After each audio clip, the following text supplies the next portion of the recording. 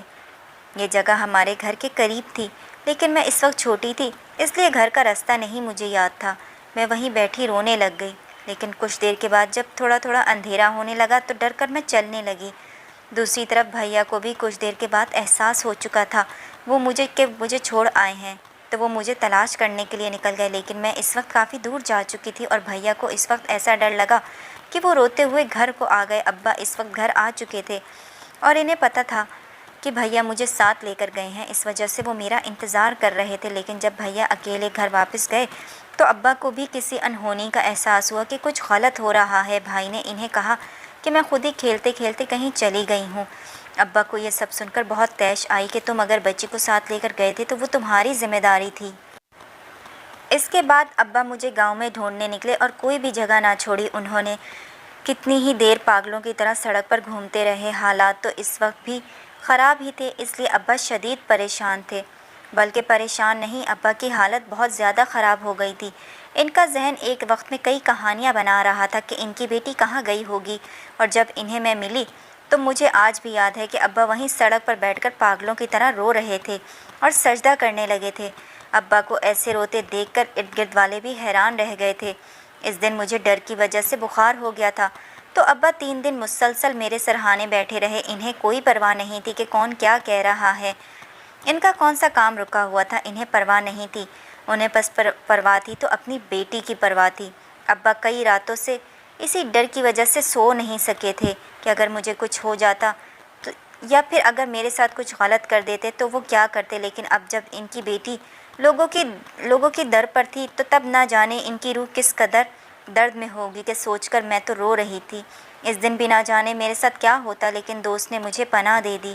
دوست نے مجھے پناہ تو دے دی، لیکن میں سوچتی ہوں نا کہ دوست سے زیادہ میرے رب کا مجھے احسان مند ہونا چاہیے، کیونکہ اس دن مجھے تو دوست کے گھر جانا ہی نہیں تھا۔ میرا دماغ بالکل معاف ہو چکا تھا اور میں سڑک پر پاگلوں کی طرح پھر رہی تھی کہ اچانک ایک گاڑی نے قریب آ کر بریک لگائی تو مجھے ہوش آیا کہ میں سڑک پر جیسے اندھوں کی طرح چل رہی ہوں۔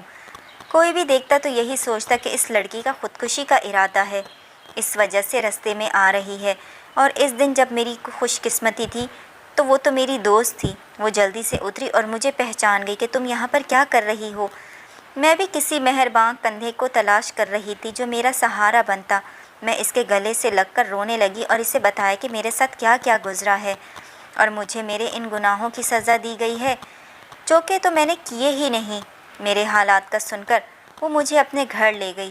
مجھے اس پر اور شدت سے رونا آیا کہ میرے اپنوں نے میرے سر سے سہارا چھین لیا تو ایک غیر لڑکی میرے قریب آئی۔ یہ کام تو اپنوں کے کرنے والے ہوتے ہیں، لیکن ایک غیر لڑکی کر رہی ہے۔ میں جس کا فرض تھی وہ مجھے دھتکار چکے تھے اور اپنایا بھی تو مجھے کس نے، جو کہ میری اپنی دوست تھی۔ میں 2-3 دن اس کے گھر رہی اور مسلسل روتی رہی۔ اس نے میری خاطر تواضع میں کوئی کسر نہیں چھوڑی، لیکن مجھے تو اس وقت انہوں نے جدا ہونے کا ہی غم تھا، لیکن میں نہیں جانتی تھی کہ میرے پاس یہ اس وقت کتنی بڑی نعمت تھی۔ اگر اس کا ادراک ہوتا تو میں وہ دن بھی سکون سے گزارتی۔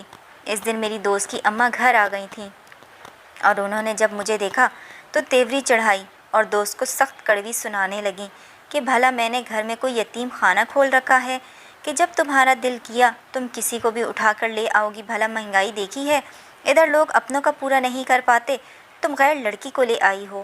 پتہ بھی ہے کہ گھر میں تمہارے بھائی ہیں، کزن بھی آتے رہتے ہیں، اگر اس کے ساتھ کوئی اونچ نیچ ہو گئی تو کون ذمہ دار ہوگا اس کا؟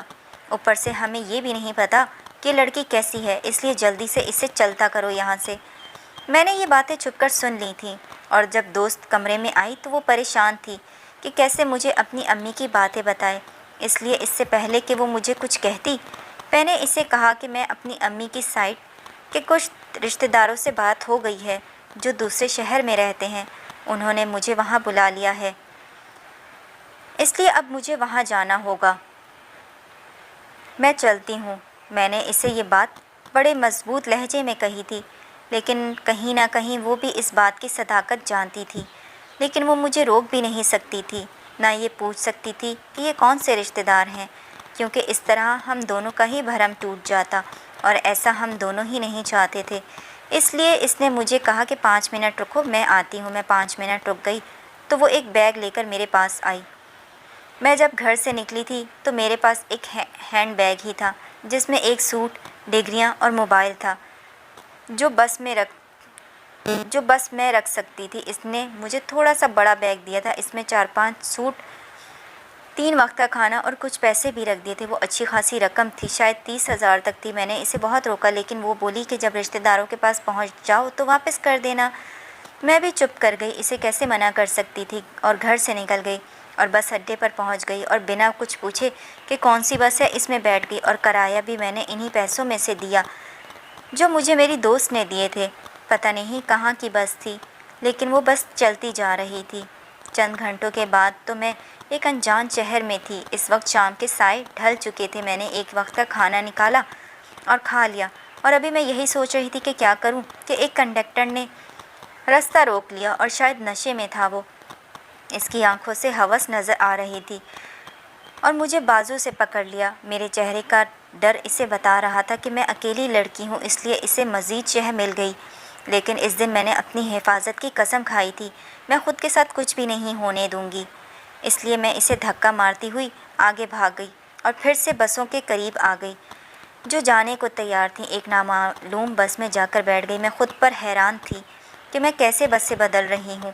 اگلے دن صبح بس پھر سے رکی تو میں شہر میں پھرنے لگی، لیکن اپنے لیے کچھ رزق تلاش کر سکوں۔ میرے پاس دوست کے دیے ہوئے پیسے تھے جنہیں میں سنبھال کر لگاتی تھی۔ میں نے اس 30,000 سے 5 ماہ گزار لیے تھے، لیکن مجھے کوئی کام نہیں ملا تھا، کیونکہ جہاں بھی جاتی وقت کے بھیڑیے پہلے ہی مجھے کھانے کو تیار بیٹھے تھے۔ ایک سے بچتی تو دوسرا، دوسرے سے بچتی تو تیسرا۔ میری زندگی بس بھاگنا ہی لکھا تھا۔ لیکن پھر ایک دن مجھے ایک اچھی جاب مل گئی، اور پھر میرے باس نے مجھ سے شادی کر لی۔ آج وہی میرے شوہر تھے۔ میں یہاں بیٹھی اپنی زندگی کو پھر سے جی چکی تھی۔ میں نے بیٹی کا علاج جاری رکھا اور انتظار کیا کہ کب میری بیٹی ٹھیک ہوگی۔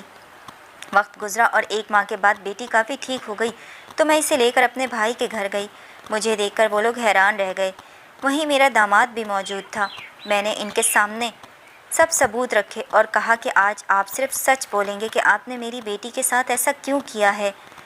میری بات سن کر وہ ہنسنے لگے اور بولے کہ یہ صرف بدلہ تھا جو میں تجھ سے لینا چاہتا تھا۔ میں نے پوچھا کہ آخر میں نے آپ کے ساتھ کیا کیا تھا جو آپ کو مجھ سے بدلہ لینا تھا۔ تب انہوں نے بتانا شروع کر دیا کہ انہیں اسکول کا ایک لڑکا کسی دکان پر ملا جو سفید پاؤڈر یعنی چرس پیتا تھا۔ اس نے بھائی کو بھی اس کام پر لگا دیا، اور وہ گاؤں میں اپنے ارد گرد والوں کو بھی نشہ بیچتے اور خود بھی کرتے، لیکن یہ بات بھابھی نہیں جانتی تھی۔ مگر اس رات جب میں گھر سے بھاگنے لگی تو میں نے وہ راز بھابھی کو بتا دیا کہ بھائی اس گھنونے کام میں ملوث ہیں۔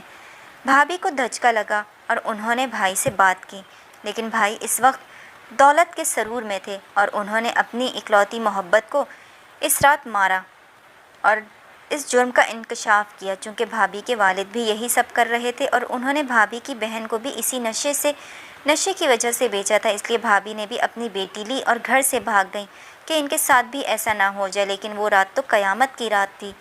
جب میں لوگوں کی نظریں سہ رہی تھی تبھی گاؤں کے کونے پر کچھ نشئی نے بھابھی اور ان کی بیٹی کو پکڑ لیا اور ان کی عزت خراب کرنے کے بعد مار دیا۔ اگلی صبح دونوں کی لاشیں سب کو مل گئیں۔ بھائی اس دن بہت روئے اور انہوں نے فیصلہ کیا کہ وہ میرے ساتھ بھی یہی کریں گے جو ان کی اولاد کے ساتھ ہوا ہے، کیونکہ یہ سب کچھ میری وجہ سے ہوا تھا۔ اور اس لیے بھائی نے اپنے بیٹے عمر کو میری بیٹی ارم کے پیچھے لگا دیا کہ وہ اس پر نظر رکھے اور اسے کسی نہ کسی طرح سے شادی کے لیے منا لے، اور حسب توقع ارم مان بھی گئی۔ اس نے یہی ظاہر کیا کہ وہ اکیلا ہے اور اس کے ساتھ کوئی بھی نہیں ہے، اور میں نے بھی اسے گھر داماد بنا لیا۔ وہ روز میری بیٹی کو بربریت کا نشانہ بناتا اور وہ کسی کو بھی نہیں بتا پاتی۔ اس نے ارم کو لندن ڈرگس بیچنے کے لیے بھیجا تھا، جس کام سے مجھے نفرت تھی۔ بھائی میری بیٹی سے وہی کروانا چاہتا تھا، اور جب وہ لندن گئی تو اس نے وہ کام کر لیا تو بھائی کا مقصد پورا ہو چکا تھا۔ تب انہوں نے میری بیٹی کے ساتھ ویسا ہی کیا، اسے نشیوں کے درمیان چھوڑ دیا، اور ارم اس رات ادھمری حالت میں تھی۔ جیسے ایکسیڈنٹ کا نام دے دیا گیا تھا اور پلین کے مطابق میرے سامنے اسے طلاق دے دی تھی تاکہ میں بھی اس درد سے گزر سکوں جس درد سے وہ گزرے تھے۔ انہوں نے میرے سامنے اقبال جرم کیا جو میرے ساتھ آئی پولیس نے بھی سن لیا، جو چھپی ہوئی تھی بھائی، اور اس کے بیٹے کو پکڑ لیا گیا۔ میں نے اپنی پوری کوشش کر کے دونوں کو سزا دلوائی، لیکن ارم کے ساتھ جو جرم ہوا تھا وہ ناقابل تلافی تھا کیونکہ میری بیٹی نے اپنا اعتماد کھو دیا تھا۔